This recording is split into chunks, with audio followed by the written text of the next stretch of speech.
I start with the Suryamsha, I would like to quote one dictum from the scriptures and how I decode it and how I applied it to Dr. Raman's horoscope.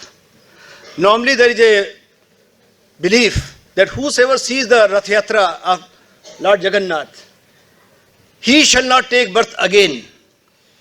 They say, Rathastham Vamnam Drashtva Punarjanma Vidite. Once while I was going to meet Dr. Raman, I kept on thinking, could it be that simple? Just by seeing the Lord in Rath Yatra, you shall get salvation. If that was so, all the dogs, cats, all the criminals who's ever seeing the Rath Yatra, they are getting salvation. No, that's not possible. That could not be the message of scriptures. Then I tried to decode it. Luckily, I came across another dictum from the Kathopanishad. So I thought, कि आत्मानं रथनं विद्धि, शरीरं रथमेव तु, बुद्धिं तु सारथिं विद्धि, मनः प्रग्रहमेव च. But can there be some astrological meaning behind that? I tried to see that, and you see also. Further. Firstly, that dictum talks about the Atmanam. And who's Atmanam? The self. And then about the Rath, which is the body, and the Man and Buddhi. Now let us apply these dictums on this. Rathastham Vamnam Drashtra. Vamnam is the Lord Jagannath. Or in the normal parlance, our Jupiter, the ninth lord of the Kalpurusha. And Rathastham is Lagn or Lagnesh. And the rest is simple, Punajan Vidite. Now let us see again. Yes. Now see the astrological things which you can note down. Atmanam is Lagna Lagnesh. And just because they say Manaha Pragraham Evcha, Buddhim tu Sarthi Buddhi. So Buddhim tu Sarthi Buddhi, that means somewhere Mercury is involved. And Vamnam is Jupiter's ninth lord. And for Atman again, and Man, sun and moon. So these combinations, if they are having any sort of relationship with the Lagna Lagnesh, that person shall not be born again. He shall get salvation. Now let us see in what manner this applies to horoscope Dr. Raman and Ramkrishna Paramahans. Two horoscope I show. First Ramkrishna Paramahans. Now you see, the Jupiter is aspecting the Lagna, also Lagnesh.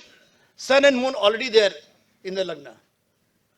So the principle is fully applied, and we can fully believe that Ramkrishna Paramahans attained moksha.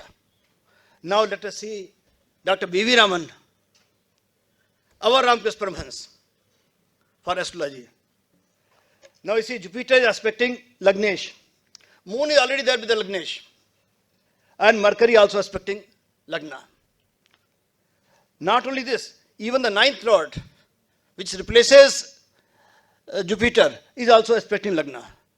So this is complete. So we can fully believe that Dr. Raman shall not take birth again. He shall be blessing us from heaven only, he shall not take birth again. So with these words and tribute to Dr. Raman, I start Suryamsha. Actually, once we talk about the D12, so let me tell you the real name of D12 is Suryamsha, not Dwadsamsha. These are later interpolations. Initial word used in classics was Suryamsha. And why it is so, I shall demonstrate further. Okay.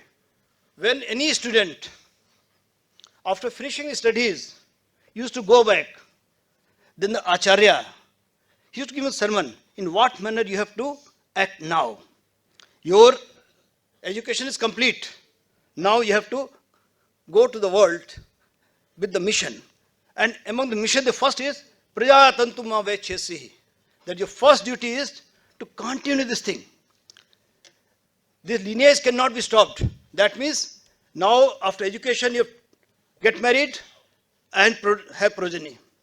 So this is the sacred first duty cast on any student after finishing the studies.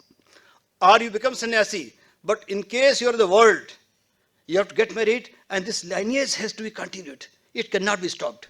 Prajatantu ma vechhyasi. A sacred duty cast on you. And after this duty, another duty was, see that also, Matra Devo, Pitra Devo, etc., etc. So you see, firstly they discuss the fifth house, Prajatantuma Vechhyasi, and thereafter this Pitra Devo for ninth house. So that was a dictum. Your study complete, now your duty is to first create a fifth house, and then you get connected to your ninth house. So this sort of lineage, because you are son, and that's why Suryamsha talks about your forefathers and your progeny also. Normal belief is Dwadasma means only your father, parents, whereas the actual words, it is for your father and of the native whose father you are.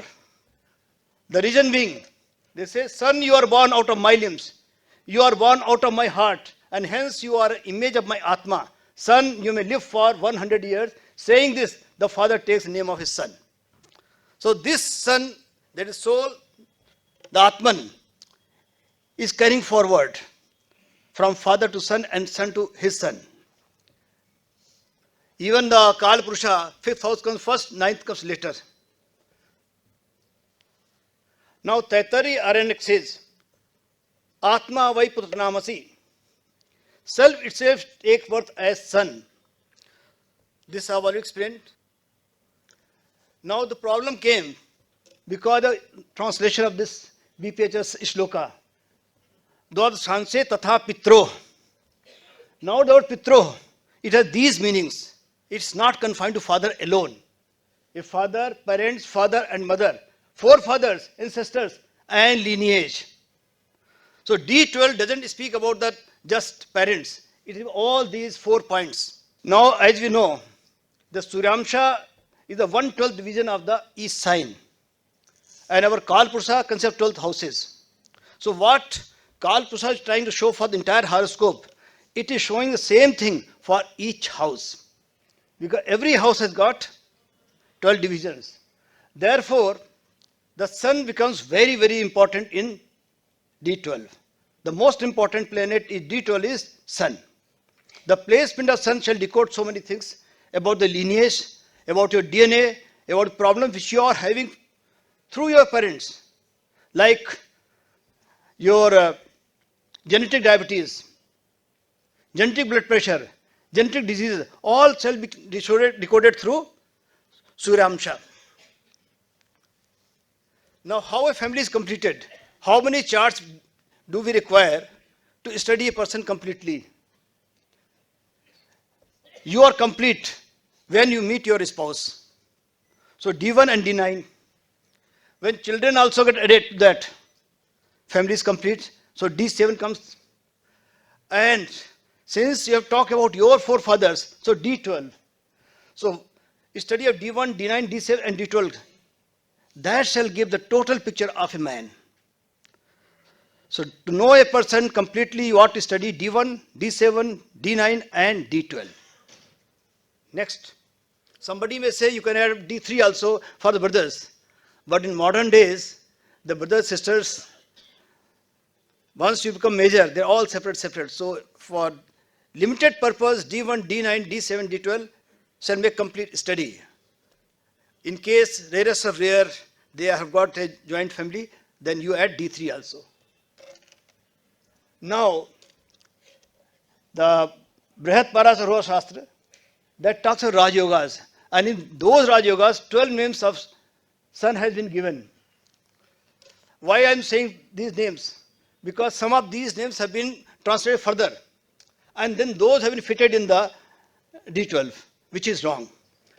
Strictly speaking, names are only these. Kuber, Patang, Hala. Ab Hala or Hal, or Halahal. If you go on the further meaning or description, meaning may change. But they have got limited meaning. And last one, very important, Indra, Leela and Kokila. So these have to be read like this, and Bhujang also. So somebody has what he has done. He has translated Bhujang into snake. Now, as we know, Vasuki has got different meaning and Sheshnag, different meaning.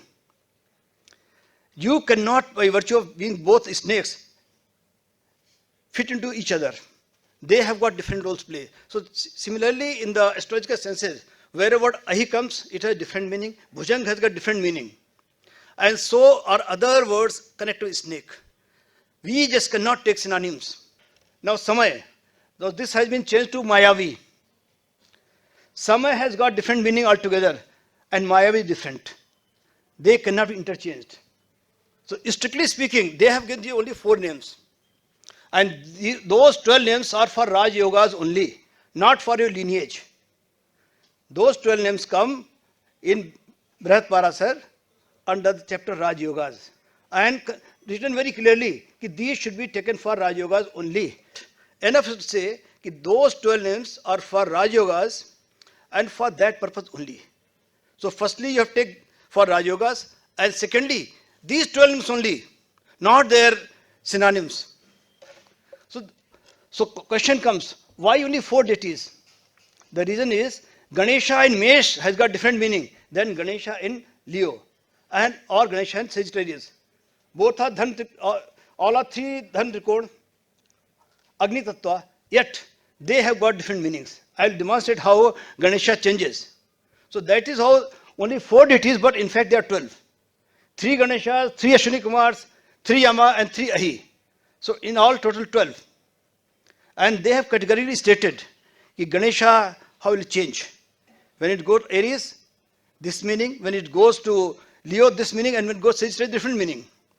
So in fact, they have discussed about 12 deities, but written only 4. This all you know. I need not discuss when this degree, they happen. They all mathematical, all you know. Those who don't know, they can see simply mathematical. Ganesha, Ashwini Kumar, Yama, and Ahi, etc., as per this degree distribution. This very simple mathematics, so I don't want to dwell on that. We move further. Now, how to see what meaning of Ganesh will come where? For that, you have to take help of this mantra. This Gananantva Ganapati Ganghavamahe. This morning also this was being recited. So, different meaning of Ganapati, Kavi, Jesrajan and Brahmanaspati. All these 4 meanings have been taken differently. And in these contexts, meaning shall keep on changing for Ganesh. So now it boils down to 2 meanings of Ganesha, God of wisdom and remover obstacles. So this is a very interesting story. Today we take Ganesha as Vignaharta. But you will be surprised to know the initial classics refer Ganesha as Vignakarta. And he was worshipped before. Please don't create any obstacle in this work. So he was worshipped first, so that he doesn't create any obstacle in this function. But slowly, by passage of time, Vignakarta became Vignaharta. So that also you have to keep in mind. And while decoding Suryamsha, this meaning shall be very handy.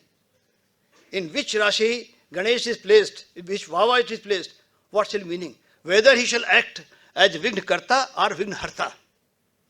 A simple meaning could be, if Ganesh goes in Dwadamsa in 6, 8, 12 houses, it may act like Vignakarta. If Kendra Tikona, he is Vignaharta.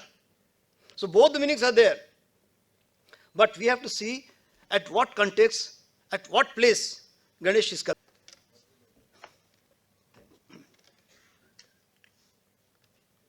So as I write here, if the same planet is posited in Kendra or Trikona, it will act as a benefic and gives prosperity to the native, and it becomes Vignaharta.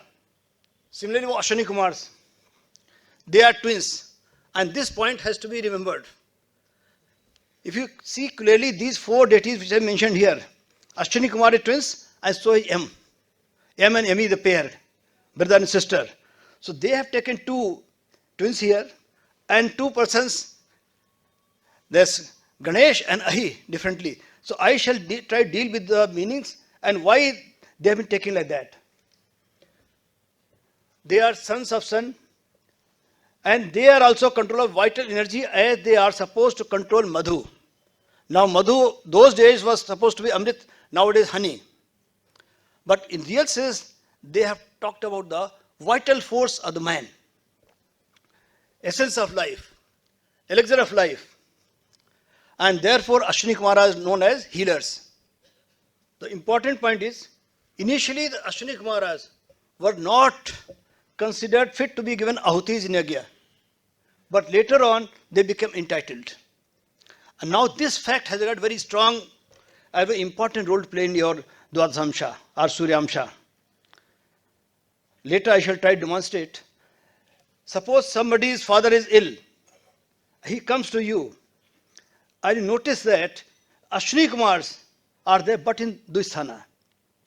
So what does it indicate? That it shall take long to identify the real problem of the man. So diagnosis shall be very difficult, but once diagnosed, he shall be cured also. Because Ashwini Kumar were not entitled for ahutis in the beginning, but later they became entitled. And once they became entitled, they were masters of Madhu, the vital energy. So that is for any case of this medical astrology, Ashwini Kumars indicate the process may be delayed, but shall be cured. Healing shall be there. Now regarding Yama, we have to consider three things. There are only three books which are direct transmission. Shukla Yajurved, it was Yagyavalkya got this knowledge from sun directly. Now somebody may say whether the Vedas are not the direct transmission. No. Vedas are revealed to persons, rishis. But in these cases, from the authority, the knowledge is directly transferred. So first is Shukla Yajurved, from sun to Yagyavalkya.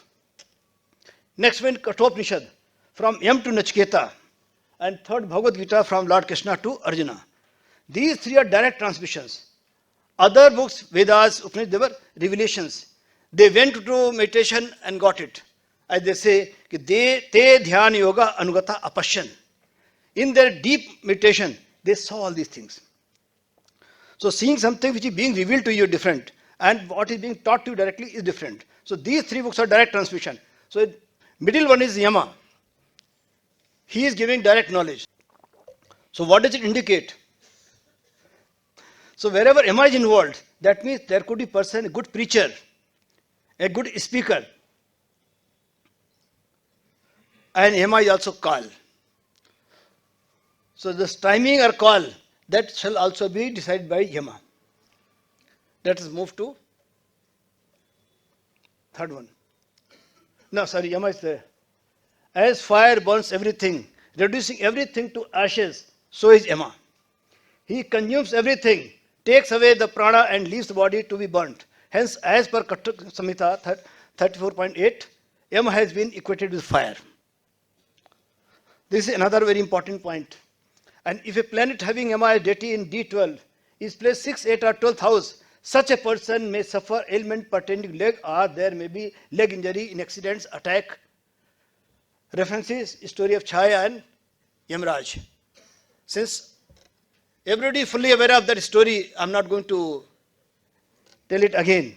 But enough is to say that any planet having Yama in Dwadhamsa placed in 6, 8 or 12, that person likely to have leg injury or some permanent problem in the leg. Another thing, Atharved describes Yama as deity related to bad dreams, which are likely to come true. But by worshipping Yama or sun or the family deity, the ill effects can be nullified. So if in a horoscope, in D12, if planet is Yama and it is posited in 5th or 8th house, these persons likely to have premonitions, and their premonition may come true. So once you see anybody having a planet in D12 in Yama and in 5th or 8th house, rest assured this person may or may not know astrology, but whatever he says by your premonition shall be correct. Now we come to Ahi. Again, the story of Kadru and Vanita I am not going to say, or everybody knows that.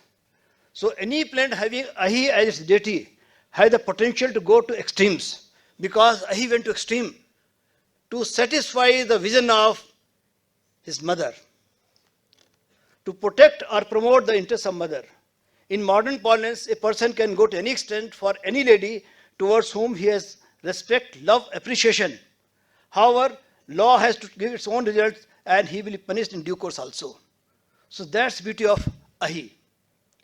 So Ahi means serpent, which is either in water or in sky. That means he will take a person or situation to extremes. He cannot be mediocre. He shall go to extremes. So Ahi also means snake, planet Rahu, a traveler, wicked man, rogue, cheat, and Aslesha Nakshatra. Now we try to summarize whatever we have discussed so far. So there are four deities: Ganesh, Ashwini Kumar, Yam, and Ahi. If we consider the pair, Shiv Shakti for Ganesh, Surya Sangya for Ashwini Kumars, Surya Sangya stroke Chaya for Yama. So role of Chaya is more important than Sangya later on. Kashyap Kadru for Ahi. So what we see now, if we see very carefully, the role of mother is going down from Ganesh to Ahi. At the top, the role of mother as Adi Shakti is there. At the bottom, it has gone down to level of Kadru and Vinta. Deities of various divisional charts given Parashar are those from Puranas and not from Vedas. So that point has to be kept in mind, because Vedic deities has got different connotation as from Puranic. Hence, if we examine the names of fathers, it reveals that they all indicate towards sun. Ishwar Swarup is Shiva, Devata is Surya, Rishi, the highest level in humans, is Kashyap, again goes to Surya only, because his son was Surya. And Ganesha, the story all you know, he was Manasputra of Parvati Devi, but except by Lord Shiva. So therefore, his attachment to mother is different than father. Though he is respecting father equally, but attachment to mother is there. So Ganesha as a Suryamsha shows complete surrender of child to parents and complete acceptance and Ashirvad of parents on the child. And in case we added that to Ved Mantra, he is worshipped not only as first but also as one who gives both knowledge and wealth. So on one hand, the Ganesha and Suryamsha shall show you the knowledge and wealth. On other hand, his attachment to parents. And then Ashirvad of parents on him. But that shall also depend on the placement of the planet in Kendra Trikona or in the 6, 8, 12 houses. This is important. Some of you may not be knowing the whole thing. The Ashwini Kumars, they had the privilege of getting highest knowledge from the Dhishi. And they also learned to bring a person back to life. Earlier, this system was available only to Shukracharya. He was custodian of Sanjini Vidya. Apart from Shukracharya, the other person who got this Vidya is Ashwini Kumar. He had this capacity to bring back to life any person who is dead or about to die. As compared to that, Yama has got two aspects. Yama and Dharma. As Yama, he is responsible for death and by extension birth also. Jata se dhruvam janma, jata se janma dhruvam, dhruvam janma mrta se cha. One who is born shall die and one who is dying shall take birth. So that duty is with the Yam. So he denotes death and by corollary birth also. And as Dharma, he teaches Shreya Marg, gives karma kanuphala or Gyan as per their adhikar. But now come to Ahi. Basically it's poison. But how this poison is to be used? While in Patal or in Antariksha. So that depends, the use of the poison. You can make a medicine and you can make person dead also. So use of poisons shall make whether you are going to awaken state or you are in a tamasic state going to harm others. So Ahi can be, if well placed, may play that role. In normal parlance, it shall be doing the negative role. So conscious never rises from Ahi to Ganesha. Ahi is secretive as per nature. Ima again secretive, but Ashwini Kumars governing life and Ganesha Bhukti and Mukti. So that shall be the broad categorization between these four deities. Now we shall try to use these in Dwadashamsha. Now there are certain rules for calculation. I think this also I can skip. You can see Ganesha maintains status quo. In D1 it is Dharma Rashi, in D2 also shall go to Dharma Rashi. If it is the Artha Rashi, it will Artha Rashi. So on and so forth. So this is quite simple mathematical summary is this. Ganesha maintains status quo of Purusartha. Ashwini Kumar joined the next Purusartha. Yama tries to balance in D12. As Dhan Purusartha, it goes to Kam Purusartha. From Arth Purusartha, it shall go to Moksha Purusartha and vice versa. So Yama, as per his nature, he is making balance from D1 to D12. I mean to say, if in D1 it was Dhan Purusartha, in D12 it shall go to Kam Purusartha and vice versa. Ahi joins the preceding Purusartha in D12. So this you can see by elimination, although there is no need, but still you can see what he is trying to show. बढ़ा दो, fast बढ़ा दो इसको. Now there are few points read details. If the Lagna Lord of D1 and D12 are well placed, so I am talking both. The Lagna Lord of D1 and D12 both should be well placed, and is either aspected or associated with benefics. And further, the deity of the such Lagna Lord is Ganesha or Ashwini Kumaras. The native will be well placed society, and if 2 or 3 more yogas are present in D1, the person has potential to make to the top in his field. And this is because not his efforts, because of the blessings of the forefathers. This is very important. Because both these persons, Ganesha and Ashwini Kumar, they became great because of their lineage. Ganesha because he was son of Lord Shiva, Ashwini Kumar because son, Lord Sun. So, if these are well placed in D1, D12 both, that shows this person has got the potential to go to the top because of the blessings of his forefathers. If in these yogas, sun as benefic is involved, then the person shall achieve one of the highest position in his field just because of his parents. Another point, if sun is also participating in this yoga, then the person shall become great, not because of his efforts, but just because of his forefathers. In the first position, he was making efforts and blessing forefathers for making him go to top. In this position, when sun is involved, he shall be in a high position, but not because of him, because his forefathers. Morning, Madam took a name. The person is there in this position because in a particular family. So that is he has nothing to do because sun is participating in that yoga. So because of his forefathers, because of his family, he shall occupy a top position, though he is not worthy of it. Ganesh and Ahi are connected with mother, whereas Ashwini Kumaras and Yama are connected with father. Another distinction. Both talk about lineage and parents, but they shall be talking about mother and they shall be talking about the father. When sun in some place 6th, 8th or 12th house are heavily affected by malefics, and if deity happens to be either Ganesh or Ahi, then the native is deprived of Pitra Sukha. Or at least there is some sort of deficiency in the Sukha from his parents.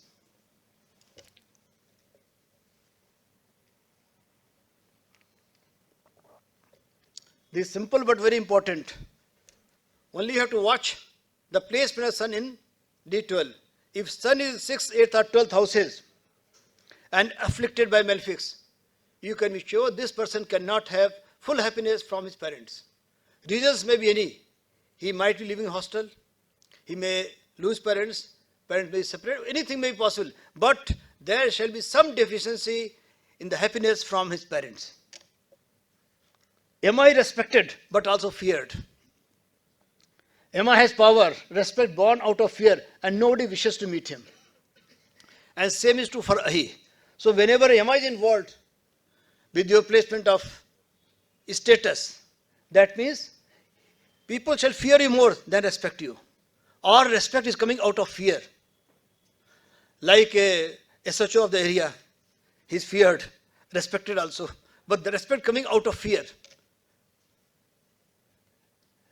People want to know about Ahi and Mrityu from distance, but nobody wants to go near them.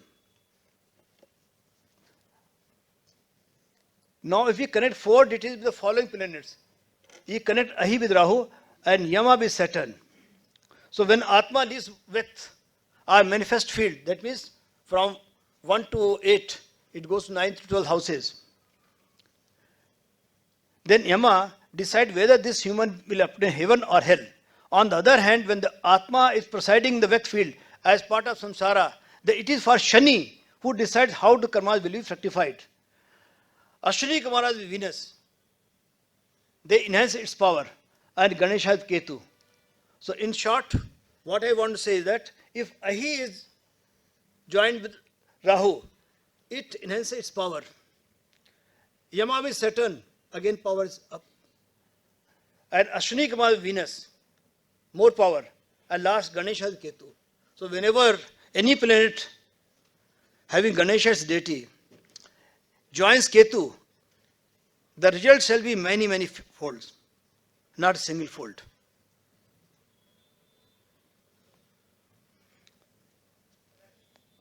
So while discussing results of planet D12, following points are to be taken into consideration. The first, what are the planets involved? Came from which Purushartha and going to which Purushartha? Position of planet from Mool Trikona Rashi and Surasi, and last, the deity. After all these 4 points are considered, only then you can give result about the in D12. I repeat, first you see which planet is involved here. Then it is coming from which Purushartha and going to which Purushartha. I just said earlier.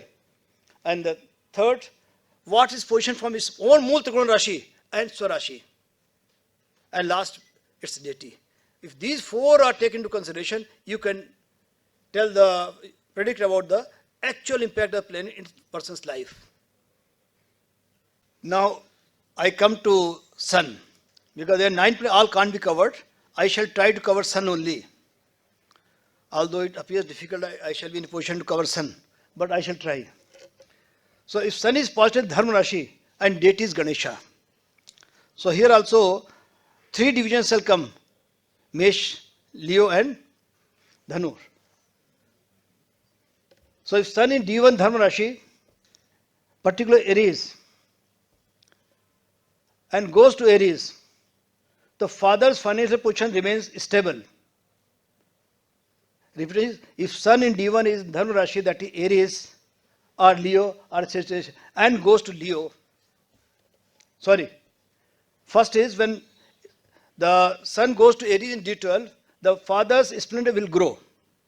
But in case it goes to Leo, the destiny there, then father's financial position remains stable. So whatever position was, it remains there only. Doesn't change. Neither goes up nor goes down. So I repeat, if Sun in D12 goes to Aries and deity is Ganesh, the father's splendor will grow. It shall keep on going up. But in case it goes to Leo, it shall remain stable. And if it goes to Sagittarius, father and son enjoy a very good relationship. Father is very happy to see his son grow. Now you see the change. So father is happy to see his son grow. So 3 conditions again, Sun in Aries, Leo and Sagittarius in D12. In Aries, the father's splendor grows, whereas in Sagittarius, father is very happy to see his son grow. So deity is Ganesha, same. Change comes because of the placement of the 3 earth rashis. Mesha, Simha or Dhanur. That way Rishis thought about it. So they said only one Ganesha, but meaning is 3. 3 different positions. Let's move. Now again when the Sun is positive in Dharma Rashi, but deity is Ashwini Kumaras. Another change has come. So native's father gets a prominent place in society after birth of native. That means if the deity is Ashwini Kumar, just after birth of the son, or the native in modern parlance, the father gets a prominent place in society. Father's position goes up just after birth of native if such a prominent position achieved not after birth of native, but after native has established himself. That may be another position. So there are 2 possibilities. One is just after birth, the native's father gets a prominent place in society, or otherwise, if that doesn't happen immediately, then after the son establishes himself in life, the father's position goes up. In that condition, native initially struggles, but ultimately establishes himself very well in life. Because of his efforts in work, he is respected well in society. So this shall happen. If Sun in D1 is Moksha Rashi, that is Meena, Karka or Vrishika, but goes to Aries in D12. So this is for Aries only. Now second position. Again Sun is in these Rashis only. Moksha Rashis, Meen, Katak or Vrishika, but in D12 it goes to Leo. Father gets another source of earning or his financial position grows in the same field after birth of native. So there father gets prominent place in society. But here father gets another source of earning or his financial position goes up in the same field after birth of native. Sometimes it has been seen that instead of another source of earning, father's financial position grows in the same field. Either way, there shall be some addition in the income of the father. Third, same Moksha Rashi, but the planet goes to Sagittarius in D12. Father rarely falls sick and he is rarely short of money. Initially, native does not have good relation with siblings and family. However, later part of his life, relations improve. So again you see the change. It is going to Dharma Rashi only. The deity is Ashwini Kumar only. But Mesh to Leo, Leo to Dhanur. These three different changes. Now when Sun is positive in Dharma Rashi and deity is Yama, the native wields authority in society because of his father. If there is benefic impact on Sun, it indicates that native has taken birth in the same family to fulfill his ambition of his past life. These ambitions happen to be the ambitions of his father also. That shows the linkage of the lineage. Sometimes a person takes the same family to fulfill his dreams of past life. And these dreams happen to be the dreams of his father also. So sometimes that means the father and son both have taken birth, same family, same setup to complete the mission of the past life. So this is the role of Yama. He connects the past life to present life.